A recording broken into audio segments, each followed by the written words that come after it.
How's everyone? I'm trying this whole video thing again, and I wanted to just really use this as a time to talk because I've been posting on the channel for so long, but I've never really give the level of explanation that I want to some of the things I'm doing. And if you've read the community portion of Epoch Paranormal, you'll see that I've posted about some things I'm doing with Randolph, and I've also started to post some clips on TikTok.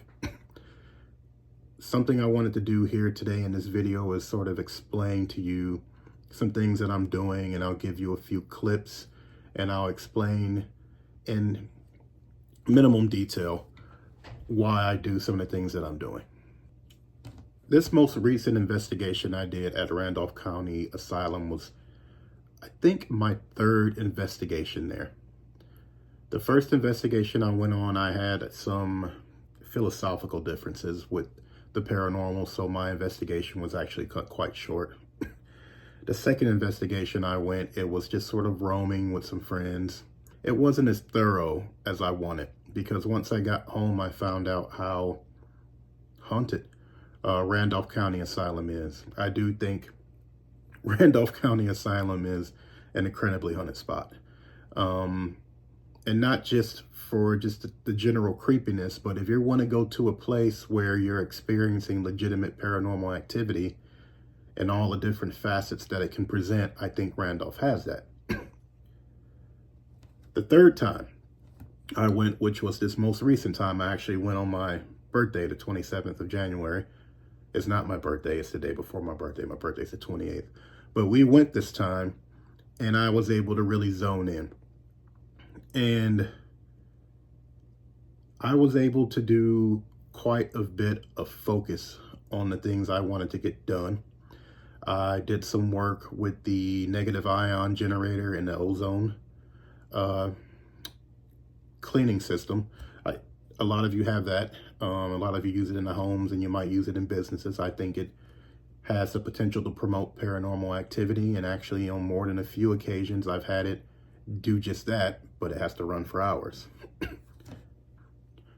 So the thing about Randolph County Asylum is that I do, as I mentioned before, believe it is incredibly haunted. But if you immerse yourself in there, and from prior investigations, there are numerous situations where EVP presents. The way the hallways are lined, the material the hallways are lined with, the history of the place, from just a psychokinetic perspective, the accumulation of the energy in the place, it is a huge capacitor, and it has retained much of its history in terms of residual activity.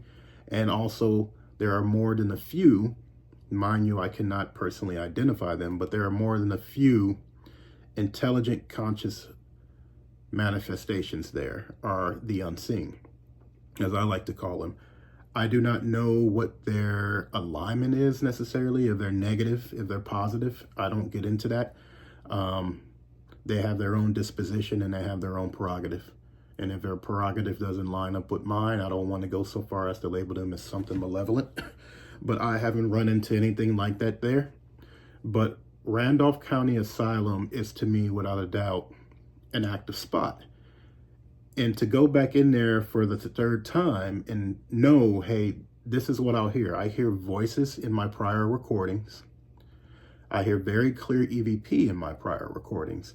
Through radio sweep ITC, I have responses that I haven't heard a lot of. Multiple times on the spot, in the spot, I do feel like I'm being followed.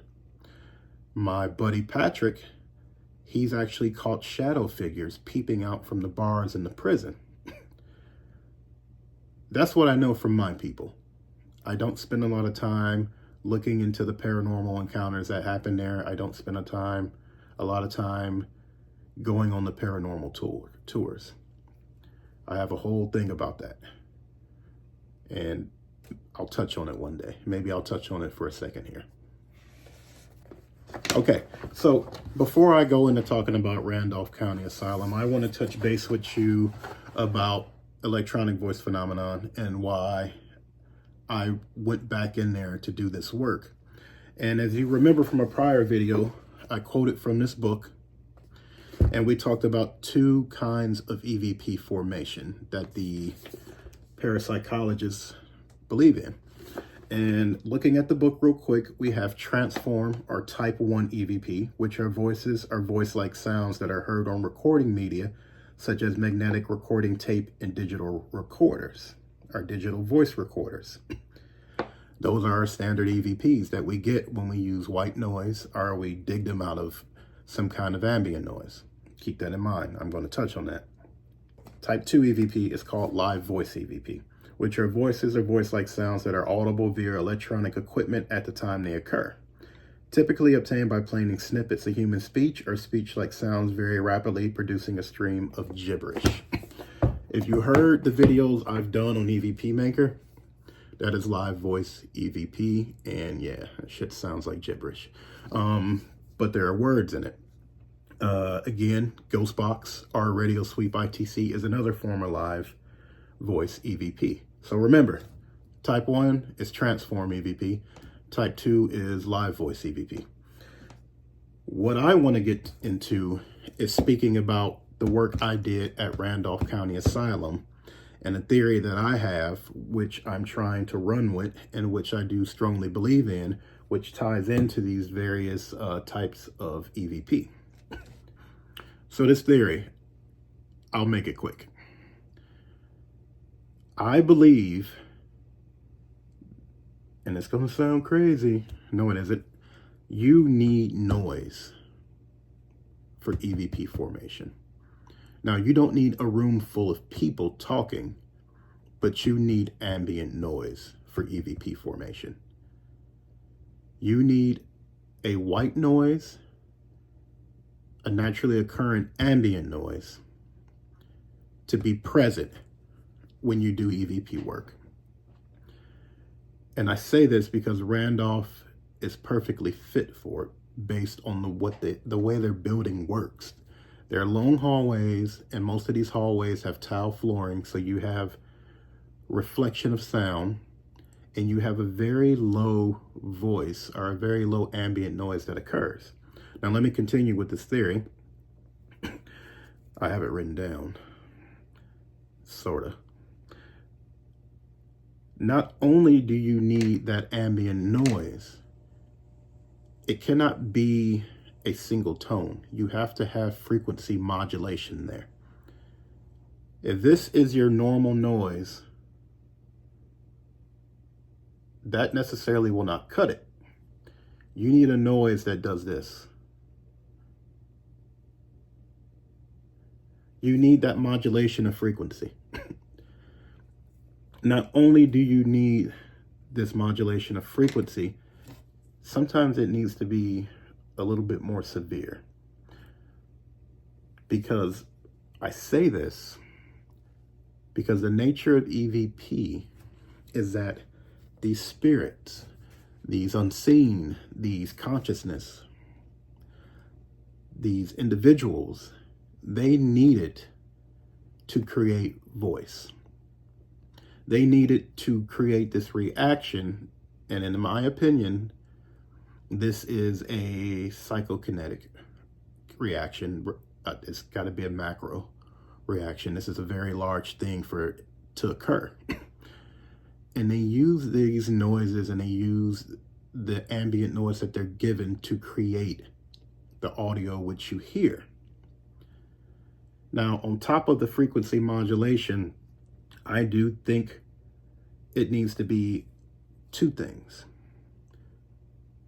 Frequency modulation or noise, ambient noise that is present, that modulates in sound, and it's not super steady, but you also need some level of reverberation present.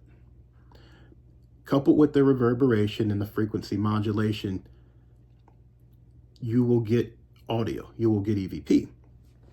And as you know, this is called EVP for a reason. It is called the electronic voice phenomenon.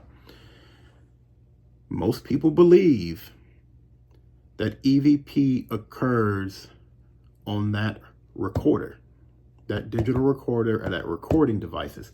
Typically, they believe if you have two recorders, one of them will pick up the EVP, not the other one. If both of them are picking up, then you have questions to ask. So with this frequency modulation combined with reverberation, your digital recorder should pick up EVP. Now, it depends on the kind of digital recorder you're using. If you're using one of the flashy new ones that has noise reduction, or their internal components are just very tight, first of all, turn the noise reduction off. No noise reduction, no MP3. You don't want compressed audio. You need wave format or LPCM. I'm preaching now. This was supposed to be quick. Find an older recorder. If your recorder records an MP3, stop using it for EVP. If your recorder is giving you wave files, that's great. If it's a newer recorder, you can still catch EVP, but the decibel range is going to be really low. You might not get it at all. You might not hear it at all. So back to Randolph. Randolph is conducive and excellent for these criteria that I need to make EVP. And it just so happens that on that night, I was able to find a few different methods to use to produce the sounds that I wanted. So while at Randolph, I was able to accomplish three main things. I was able to do a echo box situation. In the echo box situation, what it is I found a room, and we were lucky. It happened to be raining that night, so I was really excited. So I found a room that was sort of a longer rectangle. I'll show you a video. A longer rectangle, and inside the room, you could hear the raindrops going. You could hear all the rain outside, but it was at the end of a hallway. So you had this very long hallway, and then this square room. I'll just draw a picture real quick.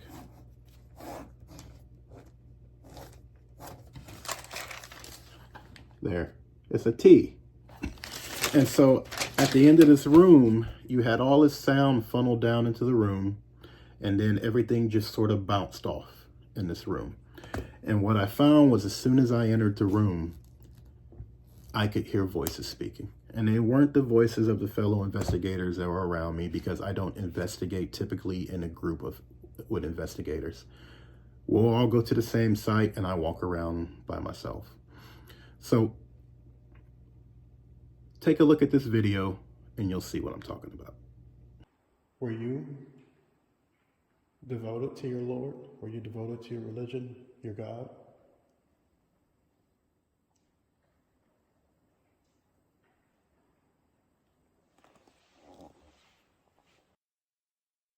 Were you devoted to your Lord? Were you devoted to your religion, your God?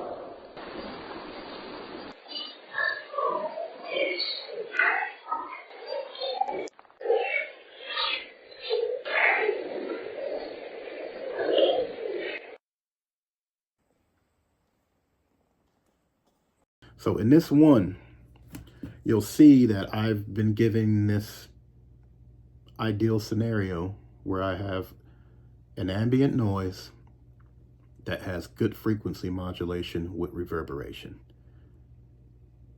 And I'm able to get some very, very good EVP from it. So another thing I believe is not only do you need these sounds, but you need to produce a sound. If you can physically produce a sound that has that frequency modulation, that is great. Reverberation is not always there, but reverberation can be applied after the fact to help smooth out any EVP that you may get. But what I did was something called scrying. I call it ITC scrying or scrying ITC. And what I'm trying to do in this process is actually draw audio out from the surrounding area. And it sounds like a Hail Mary. And when I did it, I said, yeah, I don't know if it is going to work, but I got something with it.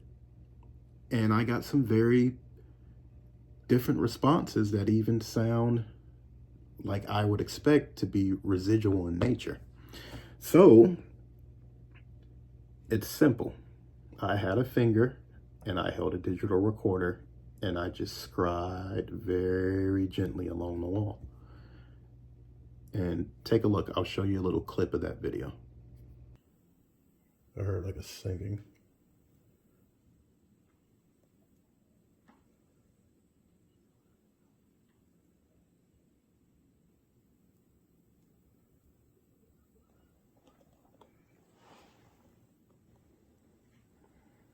So you guys might not hear much with me doing this, but I'm hearing a lot on my recorder. I heard like a singing.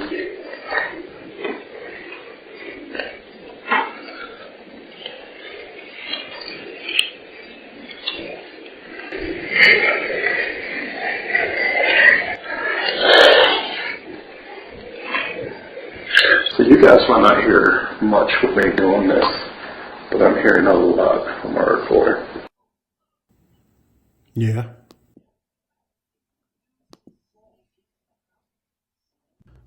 The last thing I was able to do was do some continuation of my radio sweep ITC work, or ghost box or spirit box. I believe in this case I use the S box in conjunction with the, let me think about this, in conjunction with the ion generator and negative ion generator and ozone. Again, this is all just experimental, but my results, what I consider to be a good result,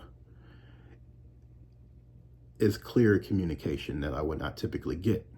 Now, I don't have that control yet versus you know, what the outcome is. My success criteria has really just been extraordinary results.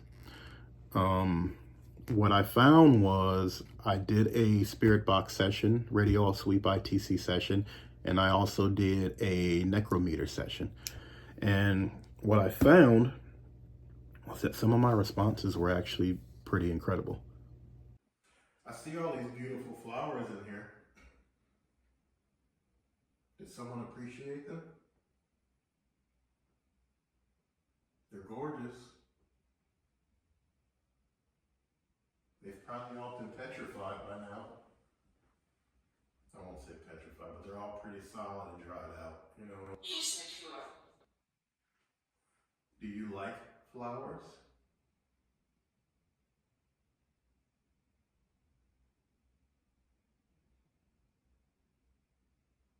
Or flowers? You're not a monster. Why would anyone think you're a monster? Did you do something that you think people labeled you as a monster?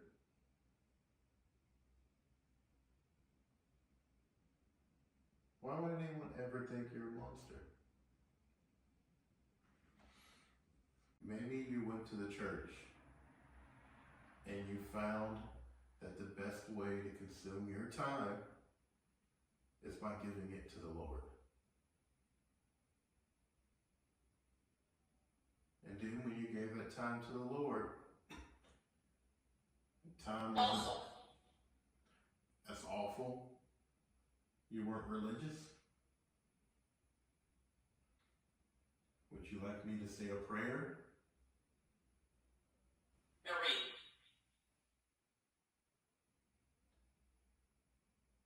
All right, no prayers, no Bible study.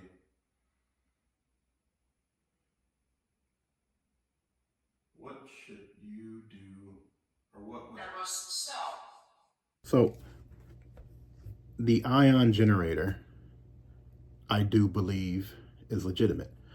I've had situations where I've gotten some of the most incredible and just mysterious EVPs come through after an ion generator has run for a prolonged period of time.